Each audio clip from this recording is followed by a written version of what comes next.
तर सांगायचं असेल तर महामारी आली, कोविडची महामारी सगळ्यांना माहिती आहे. कोविडची महामारी आली होती.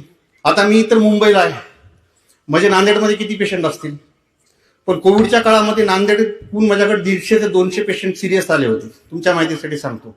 आणि सुदैवाने ते माझ्यापर्यंत व्यवस्थित पोहोचले आणि सगळेच्या सगळे पेशंट ठीक होऊन वापस आले. आता माझे त्या ठिकाणचे जे पेशंट आहेत ना, म्हणजे जे आर लिव्हिंग टेस्टिमोनियल्स देअर, त्यामुळे माझा नांदेडचा डायरेक्ट कॉन्टॅक्ट येण्यासाठी ते कोविड, कारण आता मी सांगू शकतो म्हणजे नांदेडमध्ये एवढे पेशंट आहेत. मी जरी नांदेडमध्ये मागची 20-25 वर्ष नसलो तरी तशा पद्धतीचा संबंध आलेला होता त्याच्यामध्ये. आणि ती जी महामारी होती ती कोविडची अतिशय भयानक होती. म्हणजे त्यावेळेस म्हणजे फार प्रेशरमध्ये होतं. तर मुंबई किती क्राऊडेड होतं. आम्हाला असं हॉस्पिटलच्या कॉरिडॉरमध्ये पेशंट ट्रीट केले, म्हणजे मी 3 ते 4 महिने घरी गेलो नव्हतो. परंतु त्यावेळेस पेशंटचा जीव वाचवणं महत्वाचं होतं. आणि ते ड्युअल रेस्पॉन्सिबिलिटी असते, स्वतःला सांभाळायचं आणि इतर पेशंटचा जीव वाचवायचा. हे एक अतिशय चॅलेंजिंग एक त्याच्यामध्ये आपला एक जॉब असतो. तो केला. ते आमच्या जे कार्याचं कौतुक राज्यपालांनी केलं, तत्कालीन मुख्यमंत्र्यांनी केलं. राज्यपालांनी आम्हाला लेटर दिलं त्या संदर्भात की जे आम्ही जे चांगलं काम केलेलं असल्याबद्दल.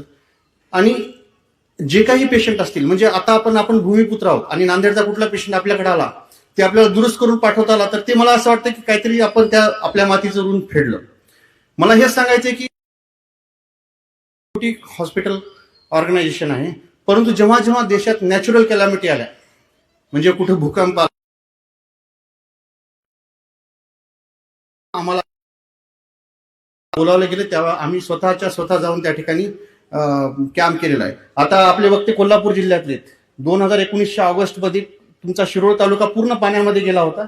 मी माझ्या 25 डॉक्टरांची टीम घेऊन तिथं होतो. 10 दिवस त्या ठिकाणी काम केलं. 2000 पेशंट ट्रीट केले आणि जवळपास 45 लाखचे मेडिसिन्स आम्ही वाटप केले त्या काळामध्ये शिरोळ तालुक्यामध्ये.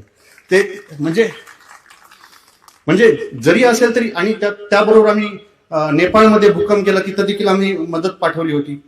त्याच्यानंतर केरळामध्ये फ्लड आली तरी सांगतो. आणि मी या गावचा, मी ह्या नांदेड जिल्ह्याचा भूमिपुत्र म्हणून मी तुम्हाला एक खात्रीने देतो, अशी वेळ आपल्या जिल्ह्यावर कधी येऊ नये. पण जशी अशी वेळ आली, तुम्ही साथ घाला, तुम्हाला 200% प्रतिसाद भेटेल.